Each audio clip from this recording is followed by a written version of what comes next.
Hello friends, नमस्ते। TV Krishna आपका स्वागत है और उम्मीद करता हूं कि आप लगातार पढ़ रहे होंगे और जितना पढ़ रहे हैं उससे एनालाइज करें और उस पढ़ने के बाद एक टेस्ट पेपर के माध्यम से उसको एग्जामिन करें। साथ ही आप कोविड-19 की जो गाइडलाइन है उसको फॉलो भी कर रहे होंगे, उसके अनुसार आप सेफ भी होंगे। चलिए हम चलते हैं। आज भाग 8 पढ़ेंगे। पार्ट 8 अध्याय इसमें देने रखा है संघ राज्य क्षेत्रों के बारे में, मतलब केंद्र शासित प्रदेशों के बारे में दे रखा है कि केंद्र शासित प्रदेशों के जो प्रशासनिक व्यवस्था है वो किस प्रकार की है। जो 7 है, भाग 7 हमने पढ़ा नहीं। भाग 7 है वो हमने पढ़ा नहीं क्योंकि इसको क्या कर दिया गया, डिलीट कर दिया गया है 1956 में। इस 56 में इसको हटा दिया गया। ठीक है, इसको नहीं पढ़ रहे। हम भाग 8 पढ़ेंगे जो अनुच्छेद 239 से लेके 242 तक बना हुआ है। कहां तक बना हुआ है? 239 से लेके 242 तक बना हुआ है। और जो 42 है वो भी क्या है, निरसित है, डिलीटेड किया हुआ है, हटाया हुआ है। वो भी कौन से में? 1956 में भी हटा दिया गया था। ठीक है, चलिए हम चलते हैं आगे। अनुच्छेद 239 इसे कह रहा है संघ राज्य क्षेत्रों का प्रशासन। कहने का मतलब ये कि केंद्र शासित प्रदेश कहें जो संघीय सरकार के अधीन होंगी, उनका प्रशासन किस प्रकार का होगा, उनमें प्रशासन में मुख्य जिम्मेदारी कौन निभाएगा, उस जिम्मेदारी को निभाने के जो नियम और नीतियां हैं या जो काम करने के तरीके हैं वो कौन बताएगा। ये सारा का सारा जो मैटर है वो हमें कहाँ मिलेगा पढ़ने को? अनुच्छेद 239 में मिलेगा। संघ राज्य क्षेत्रों का प्रशासन मतलब जितने भी हमारे देश के संघ राज्य क्षेत्र हैं, केंद्र शासित प्रदेश हैं, उनमें प्रशासनिक व्यवस्था किस प्रकार की होगी, कौन मुख्यमंत्री बन सकता है। कि कभी कभी क्या होता है, केंद्र शासित जो प्रदेश है उनको एक राष्ट्रीय राजधानी क्षेत्र में, जैसे कि अपने यहाँ नई दिल्ली है, वो केंद्र शासित प्रदेश होने के साथ साथ एक राष्ट्रीय राजधानी क्षेत्र भी है। तो वहां क्या होता है, मुख्यमंत्री होता है, प्रशासनिक तौर पर काम किया जाता है। तो ये सारी डिटेल्स हमें कहा मिल जाएगी? 239 में मिल जाएंगी। अब 239 है, उसमें 239 क्या है? इसमें दे रखा है कुछ संघ राज्य क्षेत्रों के लिए स्थानीय विधान मंडलों या विधान परिषदों का या दोनों का सृजन किया जा सकता है। मतलब ये कहना चाह रहा है कि अनुच्छेद 239 के अनुसार जितने भी केंद्र शासित प्रदेश हैं उन सभी केंद्र शासित प्रदेशों में या तो हम विधानमंडल बना सकते हैं या विधान परिषद बना सकते हैं या फिर क्या बना सकते हैं, दोनों का सृजन कर सकते हैं, दोनों ही चीजें वहां लागू कर सकते हैं। जैसे कि नई दिल्ली है, राष्ट्रीय राजधानी क्षेत्र है, उसमें विधानमंडल है। ठीक है ना। तो उसी प्रकार ये 239 यही कहना चाह रहा है कि जो कुछ संघ राज्य क्षेत्र हैं उनमें दोनों चीजों का क्या किया जा सकता है, सृजन किया जा सकता है, उनको बनाया जा सकता है, वो भी केंद्रीय गाइडलाइन के अनुसार और संवैधानिक प्रावधानों के अनुसार। ठीक है।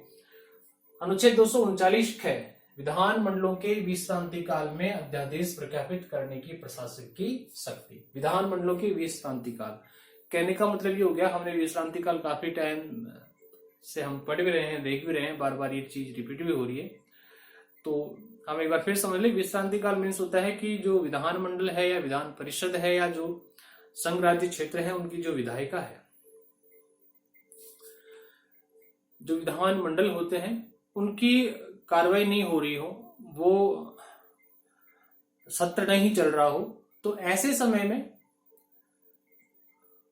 उस समय कुछ हमें विशेष कानून की आवश्यकता हो, तो जहां वहां का जो प्रशासक है, वहां का जो कार्यकारी प्रशासक होता है वो एक अध्यादेश जारी कर सकता है और फिर उस अध्यादेश के अकॉर्डिंग वहां की जो प्रशासनिक इकाई है या जो विधानमंडल है उसकी बैठक बुलाई जा सकती है। एक तो ये होता है प्रशासक की शक्ति। प्रशासक कौन होगा?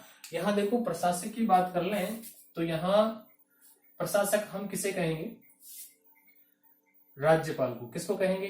राज्यपाल। अब राज्यपाल नहीं, राज्यपाल को नहीं कह सकते, हम किसको कहेंगे? उपराज्यपाल को। किसको? उपराज्यपाल को। जो किसके अधीन काम करता है? राष्ट्रपति के अधीन काम करता है, मतलब राष्ट्रपति इनकी नियुक्ति करता है। राष्ट्रपति तो यहाँ नाम मात्र के लिए होता है, बाकी जो ये उपराज्यपाल होते हैं वो किसके अकॉर्डिंग? केंद्र के अकॉर्डिंग। ठीक है, या फिर कहें संघीय सरकार के अकॉर्डिंग काम करते हैं। ये ध्यान रखने वाली बात है। प्रशासक, मुख्य प्रशासक जो होता है वो कौन होता है, वहां का उपराज्यपाल ही होता है। क्लियर? तो वो ही क्या कर सकते हैं, अध्यादेश जारी कर सकते हैं। लेकिन अध्यादेश जारी करने से पहले ये क्या करते हैं, राष्ट्रपति इस बात की उन्हें सलाह देता है। और राष्ट्रपति को ये बात कौन कहता है, संघीय सरकार कहती है। क्लियर? फिर है अनुच्छेद 240, कुछ संघ राज्य क्षेत्रों के लिए विनिमय बनाने की राष्ट्रपति की शक्ति। ये ऐसे कह रहा है कि कुछ संघ राज्य क्षेत्र है जिनके लिए विनिमय आदान प्रदान करने की सम्मति। आदान प्रदान के मतलब यहां बताया गया है वित्तीय स्थिति जो है या आर्थिक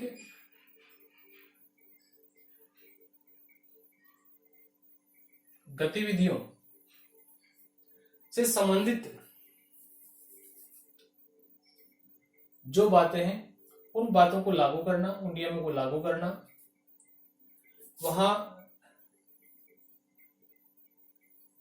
निवेश की प्रक्रिया शुरू करना, ये सब चीजें किसके अधीन मानी जाती हैं, राष्ट्रपति के अधीन मानी जाती है। राष्ट्रपति इन चीजों को क्या करता है, अलाउ करता है कुछ संघ राज्य क्षेत्रों के लिए, सभी के लिए नहीं, कुछ विशेष संघ राज्य क्षेत्रों के लिए ये विनिमय बनाने की राष्ट्रपति की शक्ति होती है, जो किसमें है, अनुच्छेद 240 में है। क्लियर? फिर है 241, संघ राज्य क्षेत्रों के लिए उच्च न्यायालय। संघ राज्य क्षेत्रों के लिए उच्च न्यायालय, यहां थोड़ा कंफ्यूजन करने वाली स्थिति है, क्योंकि हमने जस्ट इससे जो पिछला वीडियो पढ़ा था उसमें हमने देखा था कि जो राज्यों के उच्च न्यायालय है वो क्या करते हैं, उनका विस्तार कहां तक किया गया है, संघ राज्य क्षेत्रों तक किया गया है। और इसमें भी यही बात बताना चाह रहे हैं ये कि संघ राज्य क्षेत्रों के लिए उच्च न्यायालय होते हैं, लेकिन वो उच्च न्यायालय कौन से होते हैं, जो एक विशेष संघ राज्य क्षेत्र होते हैं, जैसे कि आपका पांडिचेरी मान लें, या आपका हमारा नई दिल्ली है, वो संघ शासित या केंद्रीय राष्ट्र राजधानी क्षेत्र है, तो वहां भी उच्च न्यायालय है। और ये कुछ विशेष राज्यों के लिए होता है, विशेष संघ राज्य क्षेत्रों के लिए होते हैं। इसके अलावा जो अन्य संघ राज्य क्षेत्र हैं वो उससे कनेक्टेड जो पास वाले राज्य हैं, उन राज्यों के जो उच्च न्यायालय होते हैं उनके अकॉर्डिंग या उनसे संबंधित विवाद उन राज्यों के उच्च न्यायालयों में ही पूरे किए जाते हैं। और अनुच्छेद 242 है वो क्या किया गया है, डिलीटेड किया गया है। ये भी संघ राज्य प्रशासनिक क्षेत्रों से संबंध रखता है। तो ये था संविधान भाग 8 अनुच्छेद 239 से 242। इसको हम एक बार फिर से रिवाइंड कर लेंगे फास्टली। तो देखें अनुच्छेद 239 है जिसमें संघ राज्य क्षेत्रों का प्रशासन बताया गया है कि जो संघ राज्य क्षेत्र है उनकी प्रशासनिक क्या होगा, उनका प्रशासन कैसे चलाया जाएगा, उनकी प्रशासन की भागदौड़ कौन संभालेगा, उन प्रशासन करने वाले व्यक्तियों की या जो वहां के जो जिम्मेदार हैं उत्तराधिकारी बनेंगे वो कौन बनेंगे, ये सारी डिटेल्स हमें 239 में बताई गई है। 239 क्या है, कुछ संघ राज्य क्षेत्रों के लिए स्थानीय विधानमंडलों या विधान परिषद का या दोनों का सृजन किया जाता है। कहने का मतलब ये हो गया कि कुछ संघ राज्य क्षेत्र ऐसे हैं जहां विधानमंडल बनाए जा सकते हैं या विधान परिषद भी बनाई जा सकती है, या फिर क्या किया जा सकता है, दोनों का सृजन किया जा सकता है, दोनों ही बनाई जा सकती हैं। अनुच्छेद 239 क्या है, इसमें दिया गया कि विधानमंडलों की विश्रांति काल में अध्यादेश प्रख्यापित करने की प्रशासक की शक्ति। कहने का मतलब ये हो गया विधानमंडल जब नहीं चल रहे हो और वहां कुछ ऐसी स्थितियां उत्पन्न हो जाए, कहां, संघ राज्य क्षेत्रों में, जो कि संवैधानिक प्रावधानों का उल्लंघन होती है, संवैधानिक प्रावधान के अनुसार अपना कार्य नहीं कर रहे हैं, तो ऐसी स्थिति में जो वहां का मुख्य प्रशासक है वो क्या करता है, एक अध्यादेश प्रख्यापित करता है, आदेश निकालता है, किसकी सहमति से, राष्ट्रपति की सहमति से। और राष्ट्रपति को चीज करने के लिए कौन कहता है, अभी संघीय सरकार कहती है। क्लियर? 240 है संघ राज्य क्षेत्रों के लिए विनिमय बनाने की राष्ट्रपति की शक्ति। संघ राज्य क्षेत्र जो है उनके लिए विनिमय, निवेश करने की, आदान प्रदान करने की जो शक्ति है उसको बनाने का काम है वो किसके पास होगा? राष्ट्रपति के पास होगा। अनुच्छेद 240 में। 241 है संघराज्य क्षेत्रों के लिए उच्च न्यायालय। इसमें यह कहा गया कि संघराज्य क्षेत्रों के लिए क्या होंगे? उच्च न्यायालय होंगे। और उच्च न्यायालय कैसे होंगे? या तो संबंधित राज्य से अटैच होंगे, या फिर जो विशेष दर्जे के राज्य संघराज्य क्षेत्र होंगे, जैसे कि नई दिल्ली है उसमें उसका अलग उच्च न्यायालय है। तो इस प्रकार से उच्च न्यायालय की व्यवस्था की गई है। और अनुच्छेद 242 से वो क्या कर दिया गया है? निरस्त कर दिया गया है। तो डियर फ्रेंड्स, विद्यार्थियों, ये था हमारा भाग 8। और कल जो नेक्स्ट वीडियो है भाग 9, उसमें हम पूरा डिटेल पढ़ेंगे जो हमारे स्थानीय स्वशासन से संबंधित होगा। अगर वीडियो आपको अच्छा लगे तो लाइक और शेयर जरूर करें। जय हिंद, जय भारत।